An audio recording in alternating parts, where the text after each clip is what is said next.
नमस्कार, प्रभात साक्षी न्यूज नाटक और आप सभी का स्वागत है। उत्तर प्रदेश के बहराइच जिले की महसी तहसील के हिंसा प्रभावित महाराजगंज इलाके में दुकानों को ध्वस्त किए जाने की आशंका को देखते हुए दुकानदारों ने शनिवार सुबह अपनी दुकानों को खाली करना शुरू कर दिया, जिसकी तस्वीरें समाचार चैनलों पर भी दिखाई गई। महसी से बीजेपी विधायक सुरेश्वर सिंह ने कहा, लोग अपनी दुकानें खाली कर रहे हैं, जो लोग अपनी दुकानें खाली नहीं करेंगे उनके खिलाफ प्रशासन कार्रवाई करेगा। सुरेश्वर सिंह ने कहा, पहले चरण में दुकानों के खिलाफ जारी नोटिस के अनुसार जिन दुकानों को तोड़ा जाना है उनमें 3 हिंदुओं और 20 दुकानें मुसलमानों की हैं। जो दुकानें निर्धारित मानदंडों का उल्लंघन करती हैं उन पर कार्रवाई होगी, फिर चाहे वह हिंदू की हो या मुसलमान की। दूसरे चरण में देखना होगा कि ऐसी कितनी दुकानों पर कार्रवाई होगी। कुल मिलाकर करीब 50 दुकानें हैं। 1-2 दुकानों को छोड़कर महाराजगंज बाईपास पर अधिकांश दुकानों पर कार्रवाई हो सकती है। इस बीच लोक निर्माण विभाग ने शुक्रवार को महाराजगंज क्षेत्र में निरीक्षण कर 20 से 25 मकानों की माप की, जिसमें एक आरोपी अब्दुल हमीद का मकान भी शामिल है।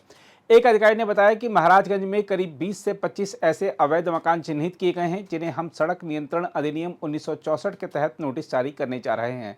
जिलाधिकारी मोनिका रानी ने बताया, महाराजगंज में सड़क चौड़ीकरण का काम होना है, इसलिए अतिक्रमण हटाने की कार्रवाई की जाएगी। इसके लिए लोक निर्माण विभाग और तहसील प्रशासन के स्तर पर काम किया जा रहा है।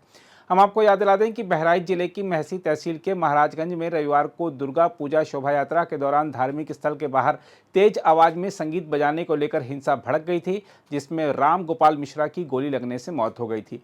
इस घटना के बाद इलाके में तोड़फोड़ और आगजनी शुरू हो गई तथा भीड़ ने कई घरों, दुकानों, अस्पतालों और वाहनों को आग के हवाले कर दिया था। बहरहाल आइए देखते हैं इस मामले में क्या कह रहे हैं स्थानीय वकील और स्थानीय लोग। नोटिस की जानकारी हमें कल प्राप्त हुई है रात में। नोटिस अभी ये जानबूझकर प्रताड़ित करने के लिए किया जा रहा है जिला प्रशासन के द्वारा। इस मामले में बहुत महत्वपूर्ण मामला ये है कि 3 दिन का जो समय दिया गया है, जब एक्यूज जेल में हैं, सब जान रहे हैं, तो एक्यूज को सर्व करवाना चाहिए था। जानबूझकर घर पर चस्पा किया गया है कि गैरकानूनी रूप से माननीय सर्वोच्च न्यायालय में इस मामला पेंडिंग होते हुए उस भवन को तोड़ना चाहते हैं, गैरकानूनी काम करना चाहते हैं, इसीलिए गलत तरीके से नोटिस दी गई है। नोटिस जब तक एक्यूज को मिलेगी नहीं, जेल में उनसे मिलने का अवसर नहीं दिया जाएगा, जेल में उनको अपना पक्ष रखने का अवसर नहीं दिया जाएगा, तब तक इस मामले में जो कार्रवाई की जा रही है बिल्कुल स्पष्ट कर रही है कि प्रताड़ित करने के लिए किया जा रहा है। देखिए, जिला प्रशासन तो कह रहा है कि जो रोड इन्फोर्समेंट है उसके तहत जो पीडब्ल्यूडी विभाग है उसने नोटिस दी है। पहले भी इस बारे में वहाँ पर चर्चा की जाती थी। ये रोड इन्फोर्समेंट की जो नॉर्मल कार्रवाई होती है वो कार्रवाई आप समझिए, मीडिया बंधु, आप समझिए कि सिर्फ 23 आदमी के खिलाफ क्यों? क्या जिला प्रशासन इस बात का प्रमाण पत्र देगा कि इस 23 के अलावा कोई इंक्रोचमेंट और नहीं हुआ है? इससे ये स्पष्ट हो रहा है। हम ये कह रहे हैं कि अगर अवैध निर्माण है, सर्वोच्च न्यायालय ने भी इस पर कहा है कि गाइडलाइन बनाई है और कहा है कि तोड़ना चाहिए, बिल्कुल हम इसके सपोर्ट में है, तोड़ना चाहिए, लेकिन क्या इस पर अपना पक्ष रखने का अवसर नहीं दिया जाना चाहिए? जो आदमी जेल में है, उसका घर लूट लिया गया है, उसको अपने दस्तावेज पेश करने हैं, वो अपना दस्तावेज कैसे पेश करेगा जब आप सही समय नहीं देंगे? हम ये कह रहे हैं कि इसमें आप उचित समय दीजिए, उसका पक्ष सुनिए, उसके बाद आप उसको धराशायी करिए। इस पर कोई रोक नहीं लगाना चाहता है।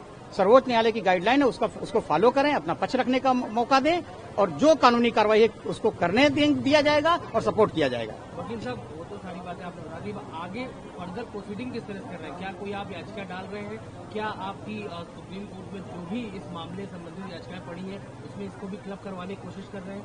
क्या बातचीत हो रही है आपकी या इंतजार कर रहे हैं कार्रवाई होने का? क्योंकि 3 दिन कल आज पूरे हो जाएंगे। अभी हमारी कुछ अपने सर्वोच्च न्यायालय, माननीय सर्वोच्च न्यायालय, माननीय उच्च न्यायालय के अधिवक्ताओं से बातचीत चल रही है। अभी हमारे कुछ पैनल के लोग बता रहे हैं कि जनाब कपिल सिब्बल साहब से दोपहर में बात होगी और जो रिट वहां सुप्रीम कोर्ट में पेंडिंग है उसमें इसको कनेक्ट कराने की कोशिश की जा रही है। तैयारी चल रही है और जल्द ही इसकी हम जो है आपको जानकारी देंगे। आज 3 दिन पूरे हो जाएंगे वकील साहब, कल उनका 3 दिन के भीतर यानी कल एक्शन लिया जा सकता है। हम जिला प्रशासन को आपके माध्यम से भी कहना चाहते हैं कि इस मामले में हमें अपना पक्ष रखने का अवसर दें। लोग जेलों में बंद हैं, दस्तावेज प्रस्तुत नहीं कर पा रहे हैं। अगर आप उनको अपना अवसर नहीं देंगे तो इसका मतलब आप गैरकानूनी तरीके से जबरदस्ती गलत भवन गिरा देना चाहते हैं, उसको पक्ष रखने नहीं देना चाहते हैं। मैं चाहता हूं उसको पक्ष रखने का मौका दिया जाए। सर्वोच्च न्यायालय, उच्च न्यायालय के मैं संपर्क में मेरे पैनल लोग के लोग हैं और मुझे माननीय न्यायालय से पूरी उम्मीद है कि वहां से न्याय मिलेगा। मैं चाहता हूं मुझे अगर पक्ष रखने का मौका दिया जाएगा तो भवन शायद न गिरे। यहाँ पर पर नोटिस लगे तमाम, अब आप जी। लोग क्या कर रहे हैं, क्या प्रशासन की तरफ से आया है, कैसे आप लोग कर रहे हैं? प्रशासन की तरफ से यही आया है कि दुकान पे नोटिस लग गई थी, हमारी किराए की दुकान है हाँ। तो खाली करना ही पड़ेगा, इसीलिए खाली कर रहे हैं। क्या कहा मकान मालिक ने, क्या बोला? मकान मालिक ने बोला कि दुकान खाली कर लीजिए, जो होगा बाद में देखा जाएगा, बाद में अगर दुकान बचेगी तो फिर रख लेना। इसीलिए हम लोग दुकान खाली कर रहे हैं, घर पे ले जा रहे हैं सामान। किस चीज की दुकान है? इलेक्ट्रॉनिक की दुकान थी हमारी। दिक्कत हो रही है दिक्कत तो होती ही है अचानक? अचानक, फिर क्या करें। तो लगता है कि बुलडोजर जो है, लग तो रहा है, सिचुएशन यही कह रही है क्या लग रहा है? कि बुलडोजर चलेगा। अच्छा, इंटरनेट यहाँ पर जैसे कुछ ऐसा नेट चल रहा है? नेट तो फिलहाल चल रहा है लेकिन ज्यादा अच्छा नहीं चल रहा है। अच्छा नहीं। जी। अच्छा, सोनू जी क्या करते हैं आप, किस चीज की दुकान है? सर हमारी यहाँ पे बेकरी की दुकान थी, हम केक बनाते हैं यहाँ पे, तो वही हमारी वैसे दूसरी ब्रांच भगवानपुर में है, सेकंड ब्रांच थी हमारी, अब यहाँ से इसको हम वापस भगवानपुर ले जा रहे हैं। दुकान, जी। तो क्या कहा मकान मालिक ने? मकान मालिक ने कहा था शाम को सर कि यहाँ पे नोटिस लग गई, आप अपने बचाव के लिए अपना सामान यहाँ से ले जाइए, नहीं तो सामान टूट जाएगा, नुकसान होगा आपका, इसलिए सर दुकान खाली करने के लिए। हो रही है अचानक? बहुत दिक्कत हो रही है सर, हमारा काफी नुकसान है, लगभग 4 से 5 लाख रुपए हमने यहाँ पे लगवाए थे इन्वेस्ट, अभी 2 महीने हुए हैं सर, इतना कमाया नहीं जितना हमारा नुकसान हो गया। जी, बहुत दुख है सर।